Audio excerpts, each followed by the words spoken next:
지난주에 우리 설교를 마친 이후에 카톡 문자를 제가 많이 받았습니다. 매주마다 아마 주일 저녁쯤이 되고 오후가 되면 많은 분들이 설교에 관한 피드백을 주시고 은혜 받았던 내용을 또 얘기하시고 또 저에게 또 얘기하고 싶은 것들을 문자로 또 카톡으로 많이 보냈어요.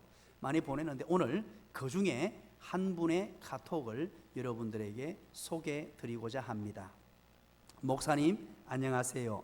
땡땡땡입니다. 지난주에도 목사님 설교를 잘 들었고 오늘도 잘 들었습니다. 그리고 굉장히 긴 내용인데 사적인 내용이라서 그 내용은 중략 생략했습니다.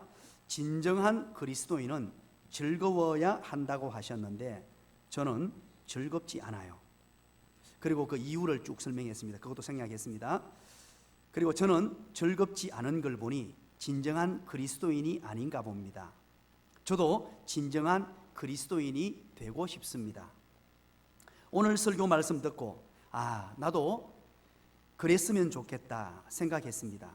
진정한 그리스도인은 무엇든 즐겨야 한다고 말씀하셨는데 즐기려면 일단 노력이 수반되어야 할 것 같은데 하기 싫은데 하는 건 의미가 없다고 하시니 저는 어떻게 진정한 그리스도인이 될 수 있을까요? 방법을 말씀해 주시면 좋겠습니다. 저는 믿음이 한없이 부족하여 하나님께 어떻게 나아가야 할지 모르겠습니다. 넋두리가 길죠. 목사님, 나중에 시간 나시면 어떻게 해야 할지 방법 좀 얘기해 주세요. 뭐든 해 보려고요. 지난 한 달여 기간 동안에 우리는 하나님의 말씀을 살피면서 매일 감사하는 삶, 그리고 항상 기뻐하는 삶을 살아야 함을 나누었습니다. 그런데 지난주에 이런 문자가 왔습니다. 노력해도 제가 어떻게 항상 기쁜 삶을 살까요? 어떻게 신앙생활을 즐기며 또 일상의 삶을 즐기며 고난도 즐기는 삶을 살까요? 저는 그게 잘 안 됩니다. 어떻게 하면 좋을까요? 진정한 그리스도인은 이 세상을 살면서 즐기는 삶을 살아야 한다고 목사님 말씀하셨는데 저는 그게 잘 안 됩니다. 그런 내용이에요. 여러분 어떻습니까? 여러분들은 지난 한 주간을 보내면서 매일 기뻐하며 즐거운 삶을 사셨습니까? 그렇게 사신 분들만 자리에서 벌떡 한번 일어나 주시면 고맙겠습니다. 참 그게 쉬운 일이 아니잖아요. 왜 그렇습니까? 그 첫 번째 이유는 바로 우리 인간은 한없이 연약하기 때문입니다. 우리가 생각하는 대로, 우리가 뜻하는 대로 마음대로 할 수 있는 그런 강한 존재가 아니라는 뜻입니다. 우리는 먼저 육체적인 연약함을 가지고 있고요, 정신적 연약함, 정서적 연약함을 안고 삽니다. 세상에 참으로 많은 사람들이 있습니다. 잘생긴 사람이 있고요, 저처럼, 그리고 여러분들처럼 더 잘생긴 분들도 계시고 돈이 많은 분도 계시고 또 비교적 물질적 어려움을 겪고 계신 분도 계십니다. 건강하신 분이 있는가 하면 건강이 비교적 좋지 않은 분도 계시고 공부를 많이 하신 분도 있으며 또 공부를 비교적 열심히 하지 않았던 분들도 있습니다.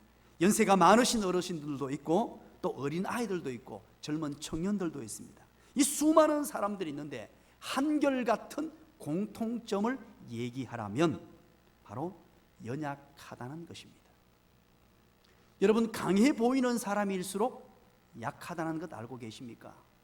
큰 소리 내고 힘 있어 보이고 뭔가 모르게 강인해 보이는 사람인데 안에 들어가 보면요, 속에 들어가 보면 한없이 약합니다. 희한하죠? 그래서 어떤 신학자는 인간의 연약함을 피조물다움이라고 얘기했습니다. 또는 이렇게 얘기했습니다. 인간 조건의 총체라고 표현을 했습니다. 그러다 보니까 인간은 풍족해도 문제일 수 있고요, 모자라도 문제일 수 있습니다. 인간은 육체적으로 연약하고 정신적으로 연약하며 영적으로도 한없이 연약한 존재입니다. 또 그런가 하면 이 세상은 너무나도 악합니다. 그리고 악하고 강합니다. 이 강하다는 표현을 이렇게 한번 바꿔볼게요. 매력적입니다. 이 세상의 강함 앞에 우리는 너무나 나약해서 내 힘으로 내 능력으로 기쁨을 선택하고 그냥 즐거워하며 감사를 선택하고 살기에는 역부족이라는 말입니다. 그렇다면 어떻게 해야 됩니까? 우리는 지난 한 달 동안 매일 기뻐하며 항상 감사하고 그렇게 살아가는 것이 그리스도인의 삶이라고 우리가 하나님의 말씀을 통하여 나누었는데, 우리는 너무 나약하고 세상은 너무 악한데 이걸 어떻게 극복할 수 있느냐는 거예요. 되지 않을 일을 우리 주님께서 명령하시지는 않았을 거란 말이죠. 그렇다면 우리는 이 악한 세상을 연약한 인간으로서 어떻게 항상 기뻐하며 살아가는 인생, 매일 감사하면서 그렇게 행복한 삶을 영위할 수 있느냐는 것입니다. 이것을 푸는 열쇠의 해답은 바로 성령님이십니다. 우리는 한없이 연약하기 때문에 우리 힘으로 잘 어려운 환경을 이겨낼 수 없습니다. 내가 너무 나약해서, 여러분 육체적으로요, 조그마한 병균 하나만 들어봐도 꼼짝달싹하지 못합니다. 예기치 못했던 사건 하나만 일어나도 잠을 못 이루어요. 저만 그렇습니까? 누구나 마찬가지지 않습니까?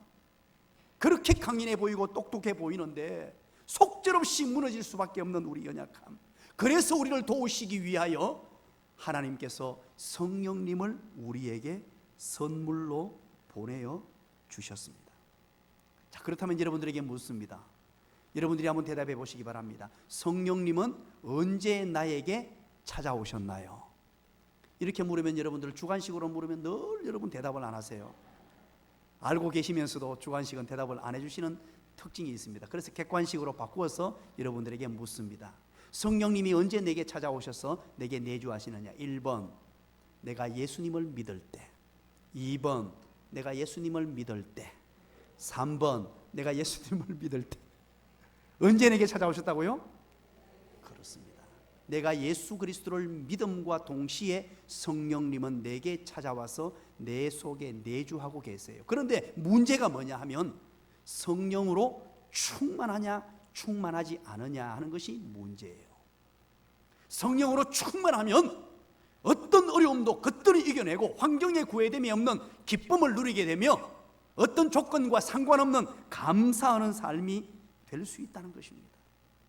그래서 내게 성령 충만한 생활이 너무너무 중요해요. 내가 예수님을 믿었음에도 불구하고, 내가 예수 그리스도를 구주로 영접했음에도 불구하고 매일매일 감사하는 삶이 되지 못하고 항상 기쁨을 누리지 못한다면 성령으로 충만하지 못해서 그렇다는 거예요. 자, 이런 의미를 생각하면서 오늘 본문 31절을 우리 한번 읽어볼게요. 어떤 내용이 나오는지 찬찬히 우리 한번 읽습니다. 다 같이 읽습니다. 시작. 빌기를 다하매 모인 곳이 진동하더니 무리가 다 성령이 충만하여 담대히 하나님의 말씀을 전하니라. 아멘. 빌기를 다했다고 합니다. 이 말은 기도했다는 뜻이죠. 하나님의 백성들이 기도했습니다. 그랬더니만 모인 곳이 진동했다라고 말합니다. 여러분, 여기에서 진동했다라는 말은 지진이 일어났다는 말이에요.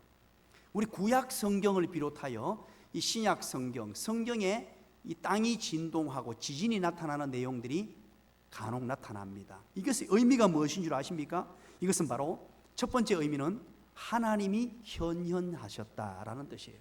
하나님이 이 땅에 임재하셨다라는 의미를 가지고 있습니다.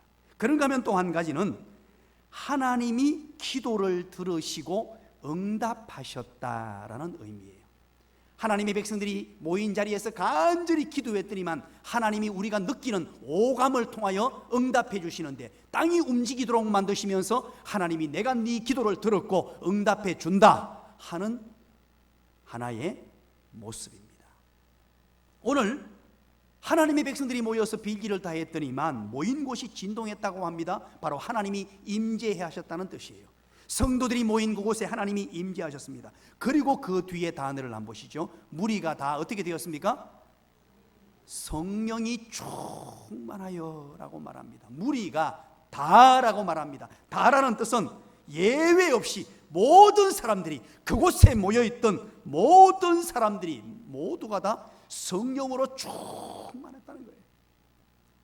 사랑하는 여러분, 우리는 기쁨을 놓치지 않는 삶, 매일 감사하는 삶을 살기 위해서는 성령으로 충만해야 된다고 우리는 확인했습니다. 그런데 오늘 본문에서 이 백성들이 성령으로 충만했대요. 한 사람도 예외 없이 모인 사람들은 모두가 다 성령이 충만했고, 성령이 충만하니까 그들에게 기쁨이 넘쳤고 감사가 넘쳤고, 그러다 보니까 이 감격과 기쁨을 가지고 담대히 하나님의 말씀을 전했다라고 오늘 본문을 마무리 짓고 있습니다.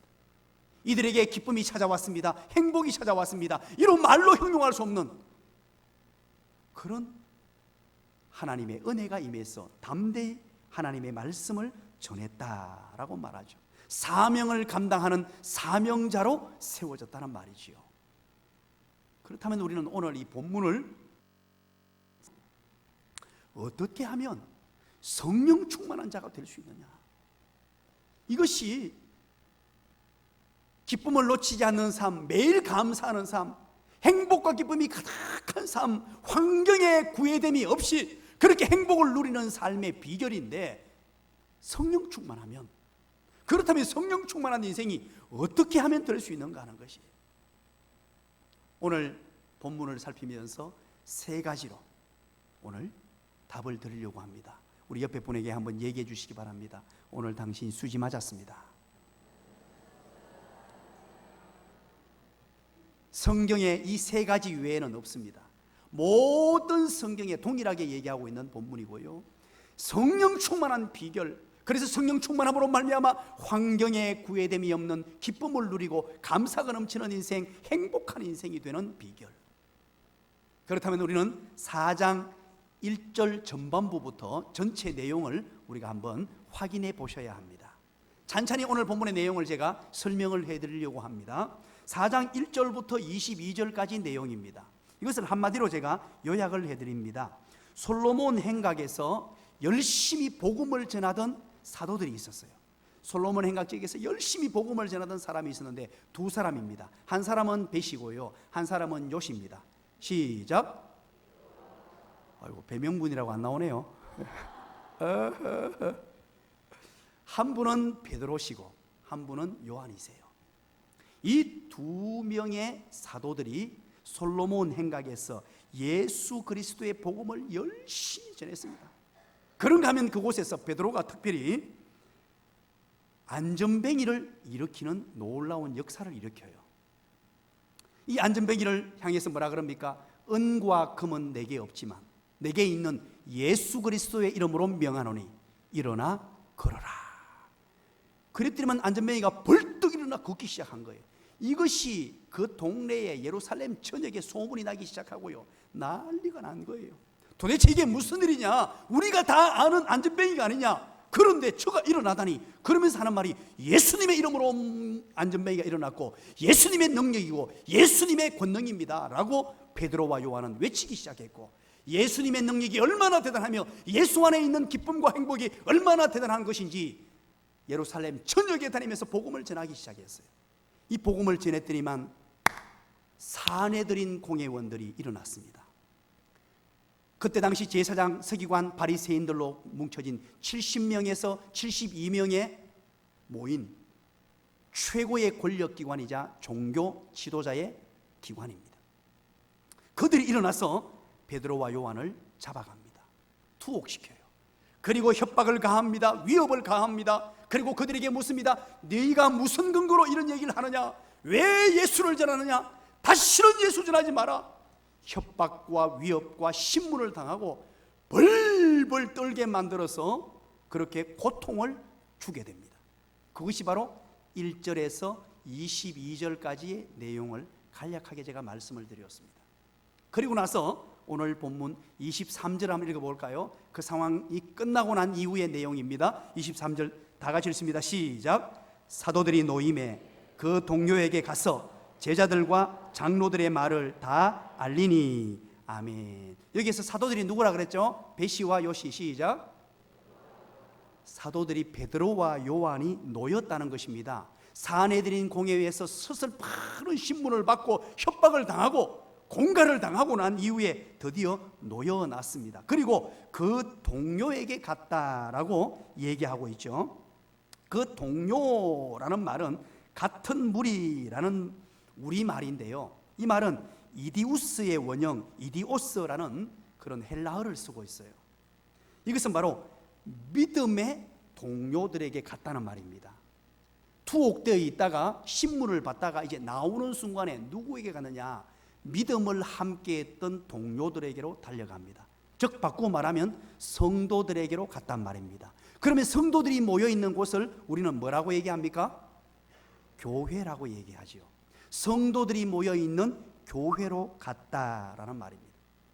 이제 사도들이 풀려나서, 베드로와 요한이 풀려나서 교회로 곧장 달려갔습니다. 그리고 그 뒤에 뭐라 그럽니까? 제사장들과 장로들의 말을 다 알리니라고 말합니다. 여기에서 제사장들과 장로들은 바로 사내들인 공회원을 주도하는 사람들입니다.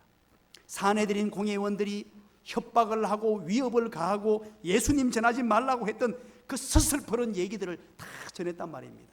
그러면 여러분 보세요. 이때 당시에 제사장들과 장로들이 무슨 얘기를 했는지 한번 볼까요?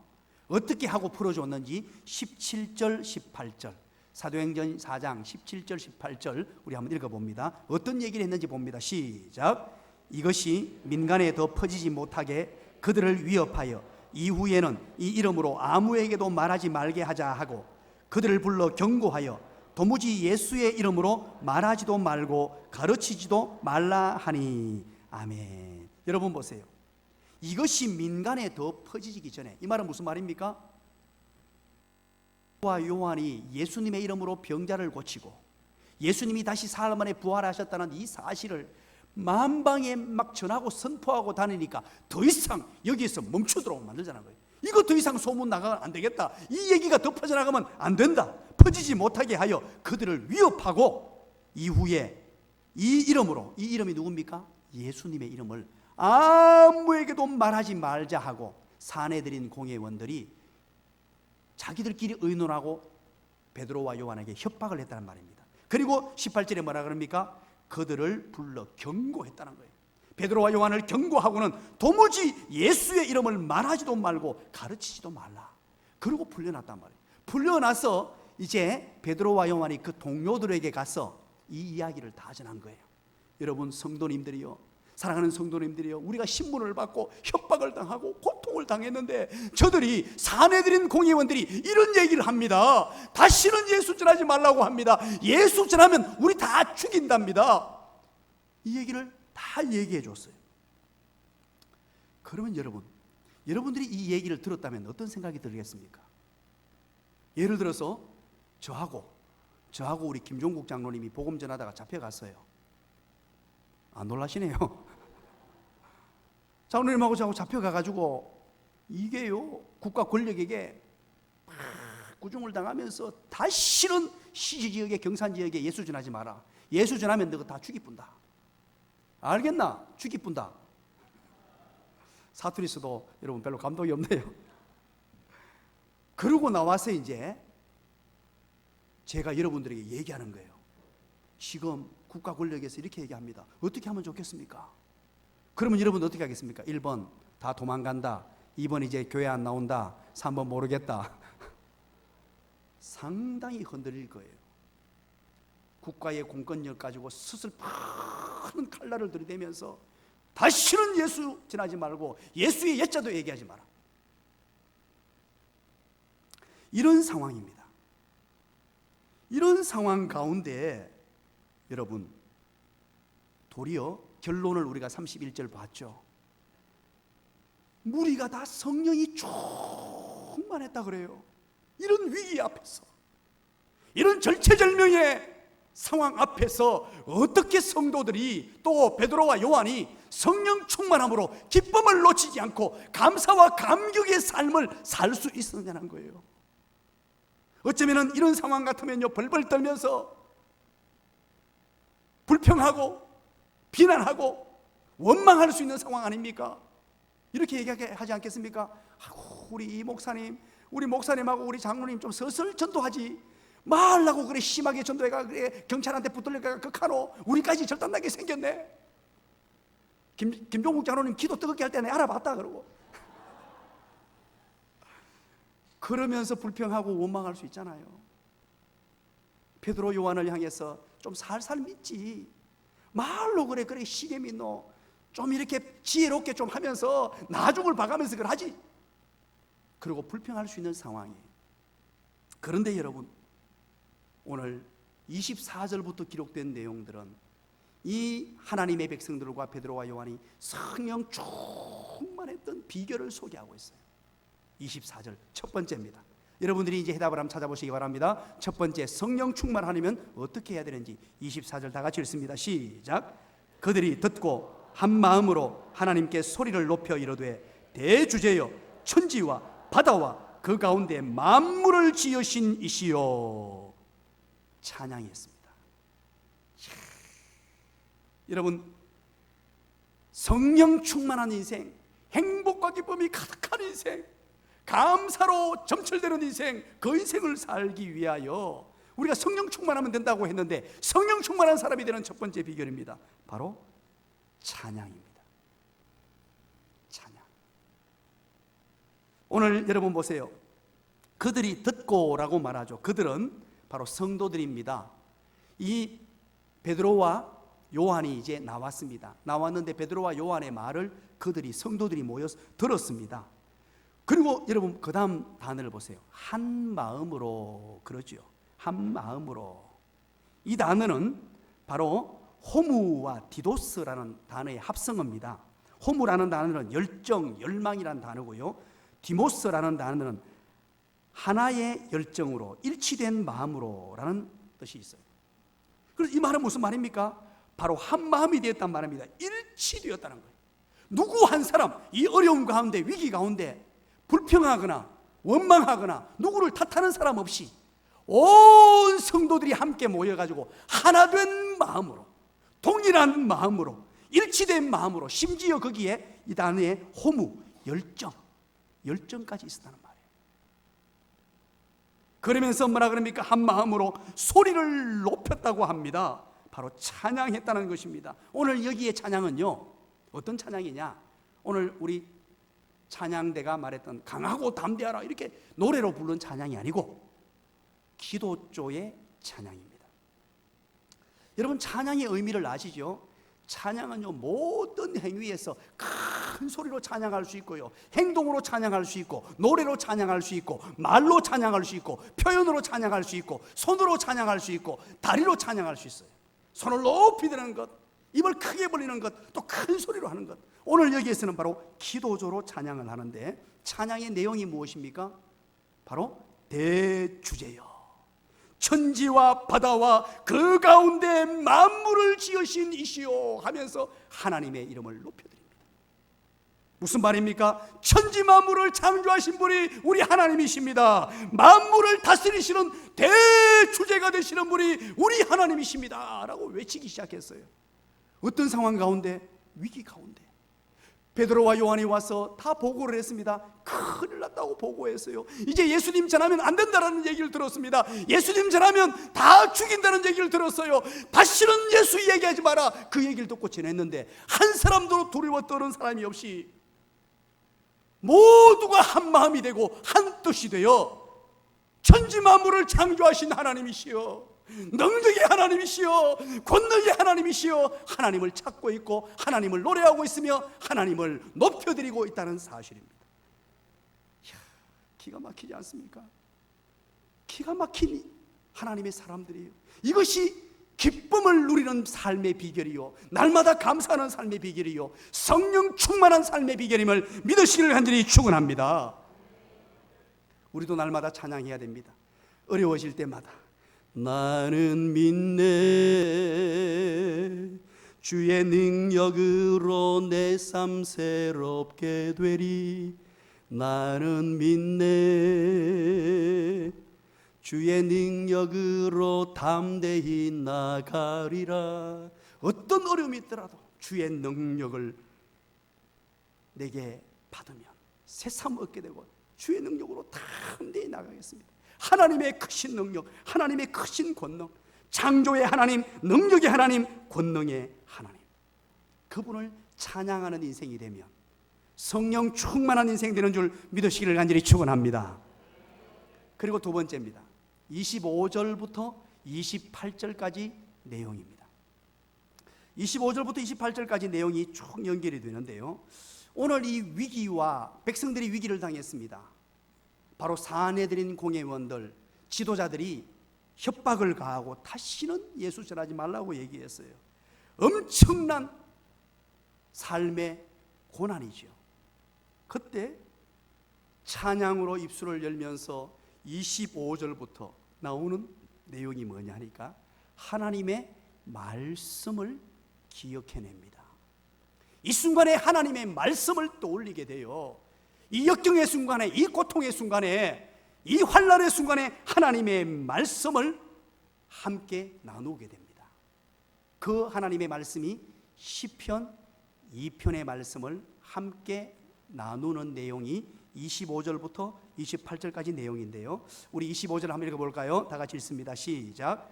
또 주의 종 우리 조상 다윗의 입을 통하여 성령으로 말씀하시기를 어찌하여 열방이 분노하며 족속들이 허사를 경영하였는고. 26절. 세상의 군왕들이 났으며 관리들이 함께 모여 주와 그리스도를 대적하도다 하신 이로소이다. 아멘. 자, 보십시오. 오늘 25절 중반절부터 26절까지 25절 중반절을 시작하면서 어찌하여라는 곳에 앞에 여러분 보기에 뭘 하나 딱 기록해놨죠. 주석을 하나 달아놨죠. 뭐라고 기록했습니까? 리언이라고 혹시 적힌 성경이 있습니까? 그래놓고 그 밑에 가면은 어디서 오늘 본문을 발췌해왔다고 기록해두고 있죠? 그렇죠. 시편 2편 1, 2절 말씀을 그대로 가지고 왔어요. 자, 그 말은 무슨 말입니까? 오늘 25절 시작하면서 또 주의 종 우리 조상 다윗의 입을 통하여 성령으로 말씀하시기를 그러죠. 옛날에 다윗이 시편을 기록했다는 것입니다. 누구의 감동으로? 성령의 감동으로. 성령 하나님이 능력을 주시고 성령의 감화 감동으로 시편을 기록했는데 그게 시편 2편의 말씀이에요. 그 말씀에, 하나님의 말씀에, 성령의 감동으로 된 하나님의 말씀에 이런 말씀이 있더라 하고 백성들이 함께 나누었어요. 그 나눈 말씀이 어찌하여 열방이란 말은 이방 사람들입니다. 이방 사람들이 분노하며 족속들이 헛된 일을 경영하느냐, 저런 헛된 일을 하느냐, 세상에 군왕들이 났으며 관리들이 함께 모여 주와 그리스도를 대적한다라고 말하죠. 다윗이 먼 훗날 그리스도를 대적할, 예수 그리스도를 대적할 사람들이 일어나겠다, 그걸 예언했단 말이에요. 그 예언한 것을 오늘 이 본문의 말씀을 가지고 와서 우리도 오늘 이 시대에 예수 그리스도를 전하고 예수님 중심으로 살고 예수 복음을 전하면 우리를 대적하고 우리를 힘들게 하는 사람이 있을 것이다, 기록되어 있지 않느냐 하고 말씀으로 답을 찾았어요. 그리고 여러분 보세요. 27절 과연 한번 읽어볼까요? 27, 28절 시작. 과연 헤롯과 본디오 빌라도는 이방인과 이스라엘 백성과 합세하여 하나님께서 기름 부으신 거룩한 종 예수를 거슬러 하나님의 권능과 뜻대로 이루려고 예정하신 그것을 행하려고 이승에 모였나이다. 아멘. 27절에는 뭐라 그럽니까? 헤롯과 본디오 빌라도가 이방인들과 합세해서 예수님을 죽였다는 거예요. 어떤 내용에 따라? 시편 2편에 예언된 말씀을 따라 이것이 그대로 성취되었단 말입니다. 그 옛날 다윗이 성령의 감동으로 받았던 그 말씀, 그것이 그대로 예수님에게 성취되었고 예수님이 대적자의 손에 이끌려서 십자가에 못 박힘을 당하지 않느냐. 그러나 하나님의 권능과 뜻대로 이루시고 예정하신 그것, 미리 정해주신 일을 다 이루었다. 이 말은 무슨 말입니까? 결국 악한 자들이 악한 의도로 그리스도를 대적하고 그리스도를 믿는 자들을 대적할지라도 결국은 자기들도 모르는 사이에 하나님의 일이 이루어졌다라는 내용이에요. 이 말씀을 받았습니다. 그리고 이 말씀을 나누었어요. 지금 우리에게 고난이 찾아왔습니다. 우리에게 위기가 찾아왔어요. 사내들인 공회원들이 우리를 협박하고 위협한다. 이런 일들은 일어날 것이라고 하나님의 말씀이 말했지 않느냐. 그러니까 염려할 필요 없다. 도리어 저들의 행한 행위가 하나님의 뜻을 이루는 것이 되고 이 일들을 통하여 하나님의 역사가 나타날 것이다. 그렇게 지금 하나님의 말씀을 받고 있습니다. 사랑하는 여러분, 우리는 이 땅을 살아가면서 때로는 역경을 만나고 고난을 만납니다. 매일 기뻐하는 삶, 항상 감사하는 삶을 살지 못하는 어려움을 만납니다. 그럴 때 우리는 하나님의 말씀에 마음을 두십시오. 하나님의 말씀에 귀를 기울이셔야 합니다. 하나님께서 내게 무엇이라고 말씀하시느냐, 하나님의 말씀을 찾아야 합니다. 하나님의 말씀에 집중하셔야 됩니다. 세상 환경 바라보지 않고 하나님의 말씀에 나의 시선, 나의 마음, 나의 생각 모든 것을 고정시키면 하나님의 성령으로 충만한 인생 되는 줄 믿으시길 간절히 축원합니다. 하나님의 말씀이 답입니다. 성령 충만한 비결은 바로 하나님의 말씀 안에 숨겨 두었다는 것입니다. 그런데 여러분, 성경에 대략 한 70%는 읽어도 무슨 뜻인지 몰라요. 여러분들이 매일 성경 말씀을 묵상해서 알겠습니다마는 성경이 그렇게 쉬운 책이 아닙니다. 창세기를 쭉 읽어 내려가면서 한번 내가 2019년도로 시작하면서 성경을 많이 읽어야지 성경 읽는 것이 너무너무 중요하구나 해서 성경책을 펼쳐 읽었습니다. 그러다가 출애굽기를 넘어갑니다. 출애굽기 하반부부터 합함이 막 나기 시작해요. 이 큰일 났다, 괜히 시작했다. 그러다가 레위기를 가면 끝내버리잖아요. 온갖 제사 얘기가 다 나오니까 이게 무슨 내게 도움이 되나, 그러고 나와버린단 말이에요. 성경은 매우 어려운 책입니다. 그러나 여러분, 그래서 목사가 있는 거예요. 왜 목사를 하나님이 세워주셨냐니까 이 어려운 내용들을 쉽게 풀이하도록. 설교자에게는 세 종류가 있습니다. 어려운 것을 어렵게 설교하는 설교자가 있습니다. 왜 그럴까요? 어려운 내용을 어렵게 설교하는 이유는 뭘까요? 따라서 합니다. 공부 안 해서 그렇다. 공부 안 하면 그래요. 연구 안 해서 그래요. 어려운 거 어렵게 하는 거는 뭐 누구나 다 할 수 있잖아요. 또 그런가 하면요, 쉬운 것을 어렵게 설교하는 분이 있어요. 이유가 뭘까요? 공부 안 해서 쉬운 것을 어렵게 하는데, 너무너무 쉬운 것을 어렵게 하는 것은요, 목사에게는 다 유혹이 있습니다. 그게 뭐냐니까 어렵게 하면 똑똑한 것이 보이니까. 그 이유예요. 쉬운 것을 비비 꼬가지고 막 꼬가지고 뭐 어려운 용어 써가면서 고급스러운 단어 쓰려고 애를 쓰면서 교인들은 아무도 못 알아듣는데, 이유가 그것 때문이에요. 그거 버려야 돼요. 그 욕심을 버려야 돼요. 자기 실력을 과시하고 내가 이 정도 성경을 많이 안다, 이런 어려운 용어도 안다는 것을 과시하고 싶어서 쉬운 것을 어렵게 설명하는 거예요. 그 설교자의 자세가 아니에요. 세 번째는 이런 분들이 있습니다. 어려운 것을 쉽게 설교하는 사람. 박수까지 치시고 저기. 사랑하는 여러분, 설교는요, 성경 공부가 아니에요. 설교라는 것은 그 시대의 내용들을 오늘날 이 시대에 가져와서 현 시대에 맞게, 때로는 적절하게 요리도 하고 예화도 섞어서 여러분들에게 가슴에 와닿도록 만들고 움직이도록 만들어서 삶이 변화되도록 만드는 거예요. 그렇다면 쉬워야 돼요. 특히 주일 오전 설교는 너무너무 쉬워야 돼요. 그런데 쉽게 하면은 상당한 저는 오해를 감수하고 삽니다. 왜 그러냐니까 쉬운 설교, 여러분들이 쓰는 용어, 때로는요 우스운 얘기를 막 하다 보면요 이게 격이 낮아질 수 있어요. 저도 굉장히 고급스러운 사람인데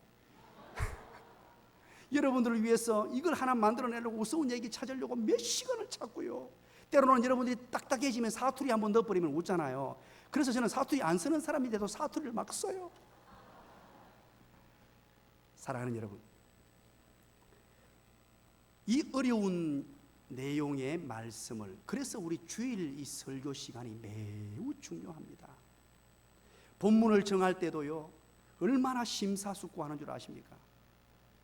이 설교 한 구절 한 문장 안에 성도들의 사랑을 가슴에 담고 여러분들이 하나님 만나서 행복과 기쁨이 가득한 삶을 영위하며 한 단어 한 단어에 혼신의 힘을 실어서 여러분들에게 말씀을 전합니다.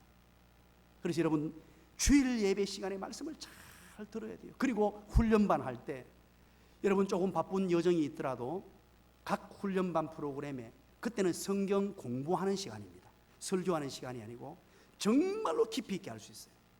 여러분들이 원하는 만큼 수준이 되는 만큼 깊이 들어가 줄 수 있어요. 그래서 하나님의 말씀을 알려고 애를 쓰고, 그래서 매일 말씀 읽는, 매일 말씀을 듣고, 또 특별히 주일 설교에 큰 은혜를 받아야 돼요. 이게 안 되면 성령 충만한 삶은 어렵습니다. 마지막 세 번째입니다. 29절부터 30절까지 내용이죠. 바로 성령 충만하려면, 조금 전에 24절부터 내용을 제가 말씀드렸죠. 찬양입니다만은 무슨 조의 찬양이라고요? 기도조의 찬양이에요. 그래서 여러분들 혹시 기도를 하다가 찬양하시는 분들 있죠. 참 훌륭한 분들입니다. 기도하면서 찬양할 수 있고 찬양하면서 기도할 수 있어요. 이것은 다 교차되는 거예요. 교차되는데 오늘 29절 특별히 간절히 기도하는 내용입니다. 성령 충만하려면 세 번째, 기도해야 합니다. 29절 30절 우리 기도 내용을 한번 볼까요? 어떤 기도를 올려드리고 있는지 다 같이 읽습니다. 시작. 주여 이제도 그들을 위협함을 굽어보시옵고 또 종들로 하여금 담대히 하나님의 말씀을 전하게 하여 주시오며 손을 내밀어 병을 낫게 하시옵고 표적과 기사가 거룩한 종 예수의 이름으로 이루어지게 하옵소서 하더라. 아멘. 그리고 31절에 빌기를 다함의 결과가 남아있죠. 그죠? 자, 성령 충만하려면 바로 기도하는 사람이 되어야 하는데, 오늘 29절에 기도의 내용을 한번 보십시오. 주여라고 기도하면서 지금 저들이 우리를 위협하고 있는 것을 봐달라는 거예요. 저들이, 사내들인 공회원들이, 제사장들이, 서기관들이, 사두개인들이, 바리새인들이 우리를 지금 위협합니다. 서석파는 칼을 들이대고 예수 전하지 말라고 합니다. 그걸 하나님 봐주세요 하고는, 그리고 간구하는 내용이 뭡니까? 주의 종들이 담대하게 무엇을 전하게 해달라고요? 하나님의 말씀, 주의 말씀을 전하게 해달라고 기도하고 있어요. 기가 막힌 기도 내용이에요. 저는 이 본문을 이번에 다시 한번 묵상하면서 정말로 감격스러웠습니다. 이런 상황쯤 되면 기도의 제목이 뭐가 되겠습니까? 하나님, 저 인간들 아시겠죠? 우리가 복음 전하는 것 막는 저 인간들 하나님이 일시에 처단해 주세요. 암도 병도 걸리게 해주시고, 막 그렇게 해보고 싶잖아요. 저 못된 인간들, 저 악한 인간들, 막 그러고 싶을 거 아니에요. 그런데 전혀 그런 내용이 없어요. 사실관계를 얘기합니다. 저들의 위협함을 하나님 아시지요. 보십시오. 그리고 곧이어 주의 종들이 담대하게 하나님의 말씀을 전할 수 있게 해달라고 그렇게 기도하고, 30절에 뭐라 그럽니까? 주의 손을 내밀어서 병을 낫게 하시고, 복음을 전할 때 주님이 손 내미시사 병도 낫게 해주시고, 또 주의 거룩한 종 예수님의 이름으로 놀라운 일도 일어나게 하시고 기적도 일어나게 하여 주시옵소서. 복음의 능력이 나타나게 해달라는 말입니다. 내 어떤 안위나 내 어떤 위협에서 건져달라는 것, 내 어떤 일신의 보신이 아니고 하나님의 복음이 편만하게 전해질 수 있도록, 이렇게 간절하게 예수님의 복음 증거될 수 있도록 하나님이 해달라고, 이 위기를 통하여 예수님이 증거되게 하시고 복음이 증거되게 하시고 하나님의 나라가 확장되게 해달라고 간구하고 있습니다. 참 멋진 기도 제목입니다. 이것이 바로 마태복음 6장 33절에서 말씀하신 우리 주님의 말씀이에요. 너희는 먼저 그의 나라와 그의 의를 구하라. 그리하면 이 모든 것을 너희에게 더하시리라. 이 비결을 깨닫고 있었어요. 이 모든 것이라는 것은 하나님이 가장 좋은 은혜, 바로 성령으로 충만한 은혜를 주셨다는 것입니다. 사랑하는 여러분, 기도하면 하나님의 성령으로 충만하게 되는 줄 믿으시기 바랍니다. 그게 바로 세 번째 내용입니다. 이제 말씀의 결론을 맺고자 합니다. 우리가 그렇다면 오늘 31절을 다시 한 번 더 확인해 봅니다. 빌기를 다함에, 31절 시작. 빌기를 다함에 모인 곳이 진동하더니 무리가 다 성령이 충만하여 담대히 하나님의 말씀을 전하니라. 아멘. 기도를 마쳤다는 뜻입니다. 말씀, 기도, 찬양 찬양 말씀 기도를 다 끝냈어요. 이제 다 하고 나니까 찬양으로 시작되었습니다. 말씀을 받았습니다. 기도를 뜨겁게 했어요. 그리고 빌기를 다 했습니다. 이제 빌기를 하고 났더니만 모인 곳이 진동했다. 바로 하나님의 현현, 하나님의 임재가 이루어졌고, 바로 기도 응답의 수많은 열매들이 그곳에 흔들림으로 하나님이 보여주신 거예요. 내가 너희들의 기도를 다 들었다. 내가 응답해 주마. 그리고 난 뒤에 무리가 다 어떻게 됐다고요? 성령으로 충만했다는 거예요. 무리가 다 성령으로 충만해서 담대하게 하나님의 말씀을 전했다라고 합니다.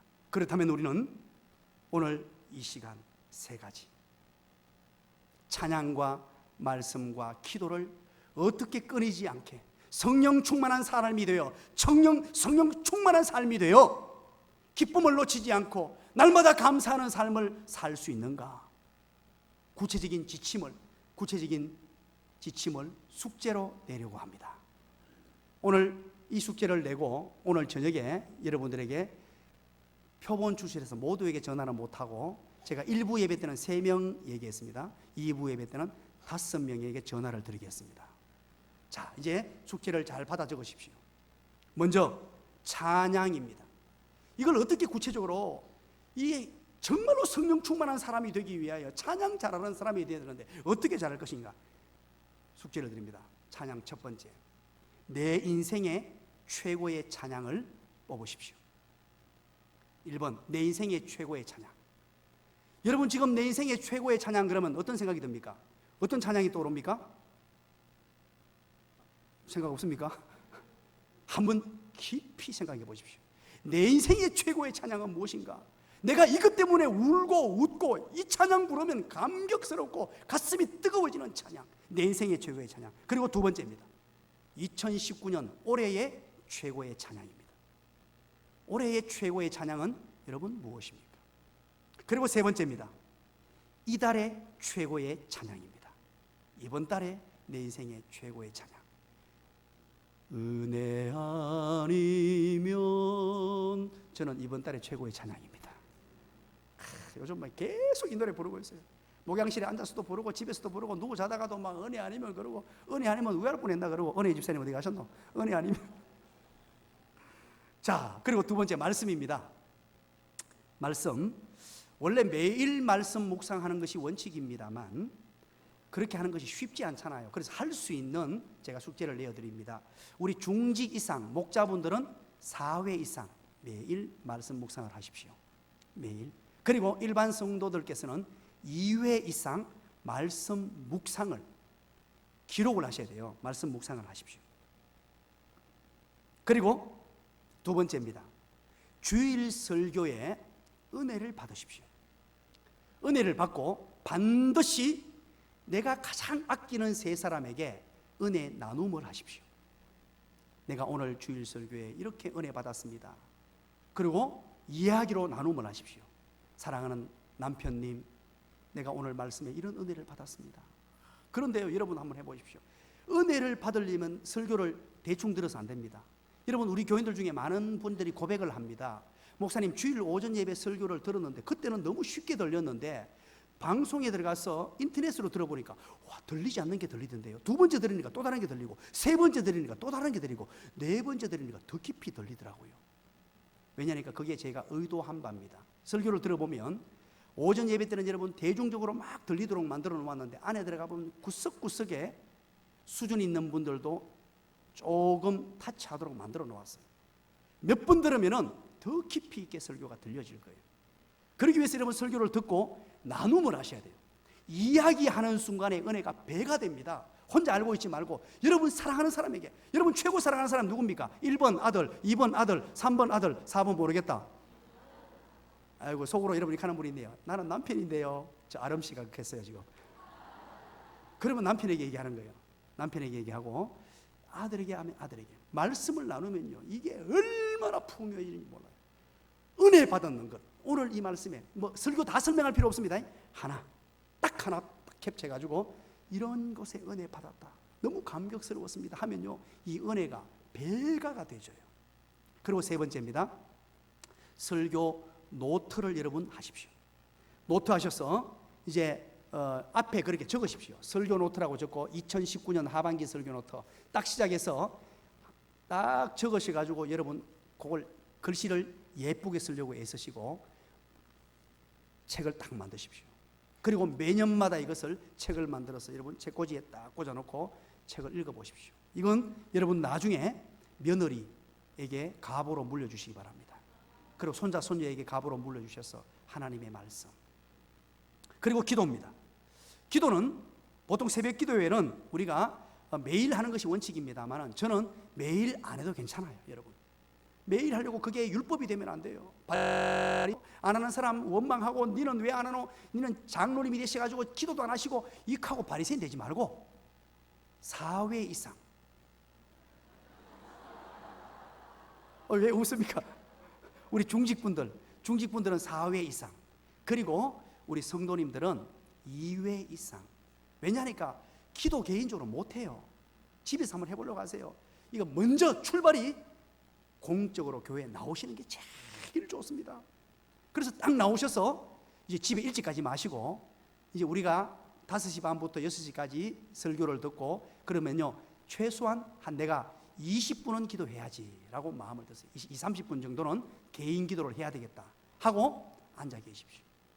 처음에는요 잠도 오고 피곤합니다. 괜찮습니다. 때로는 눈도 감깁니다. 괜찮아요. 때로는 교회 와서 주무세요. 괜찮습니다. 그러다가 스파크가 일어나요. 하나님을 만나게 돼요. 또 그러다가 하나님 만났다가 또 졸려요. 또 좋으십시오. 또 잠이 옵니다. 주무세요. 괜찮아요. 그 부끄러워하지 마세요. 괜찮습니다. 그러면서 기도가 훈련되어지고 기도하는 방법을 터득하고 하나님을 만나게 돼요. 그리고 두 번째 수요 기도회를 여러분 참석하십시오. 4회하고요 성도들은 2회라 그랬죠. 그리고 수요 기도회는 우리가 기도하는 시간입니다. 이때 여러분 마음껏 한번 기도해 보십시오. 처음에는 잘 안 될 수 있습니다. 그래도 여러분 앉아서 버티셔야 돼요. 훈련입니다. 끝까지 버티시고 때로는 고함도 한번 질러보세요. 평생 기도하다가 고함 한번 못 질러본 분들 많잖아요. 한번 큰 소리도 한번 내보시고 그러다가 때로는 기도가 잘 안 되면요 다른 방법도 써보시고 안 되면 저한테 쫓아나오세요. 제가 안수기도 해드릴 테니까 목사님 안수기도 해주세요. 괜찮습니다. 그렇게 해서 여러분 수요 기도의 시간에 한번 도전 한번 해보십시오. 그러면요 기도 응답이 맺히기 시작하면 기도 응답이 터지기 시작하면요 이게 기가 막혀요. 하지 말라고 해도요 기도 시간이 기다려져요. 수요 기도회. 그리고 세 번째입니다. 개인 기도 시간을 이렇게 맞추십시오. 하루에 10분 이상씩 스케줄표에 넣어 놓으십시오. 나는 오늘 저녁에 해야지 이게 안 됩니다. 오늘 저녁 9시부터 9시 10분까지 스케줄표에 넣어 두십시오. 그리고 알람이 딱 울리도록 만들어 두시고 그렇게 해서 매일 기도 시간을 확보하셔서 10분 이상 그렇게 한번 도전을 해보시기 바랍니다. 매일 기도하는 삶. 자, 찬양과 말씀과 기도 우리가 이 세 가지를 붙들면 성령 충만한 삶이 되고 성령 충만하면 기쁨이 가득하고 행복이 가득하며 감사가 넘치는 인생 성령님의 도우심으로 가능하다는 거예요. 이 좋은 인생, 이 행복한 인생, 이 비결 여러분 옆에 사람에게 얘기해 주시기 바랍니다. 오늘 당신 수지 맞았습니다. 혹시 우리 교회에 수지라는 이름이 있어요? 수지 맞았습니다. 맞다. 우리 최경자 집사님 딸이 수지입니다. 수지 맞았어요? 이름을 얼마나 예쁘게 지었는지 얼굴도 예뻐요. 오늘 여러분 이 말씀 꼭 기억하셔서 이걸 구체적으로 우리 삶에 적용해서 지난주에 기쁨 그 기쁨 라인 정해놓고 안 웃은 분 일어나 보시기 바랍니다. 라인 정해놓고 걷고 비고 우리가 이 기쁨을 누리는 정말로 행복한 인생, 즐거운 인생, 예수 믿고 완전히 뒤집어진 인생 그런 인생들 다 되시기를 주님의 이름으로 간절히 축원합니다.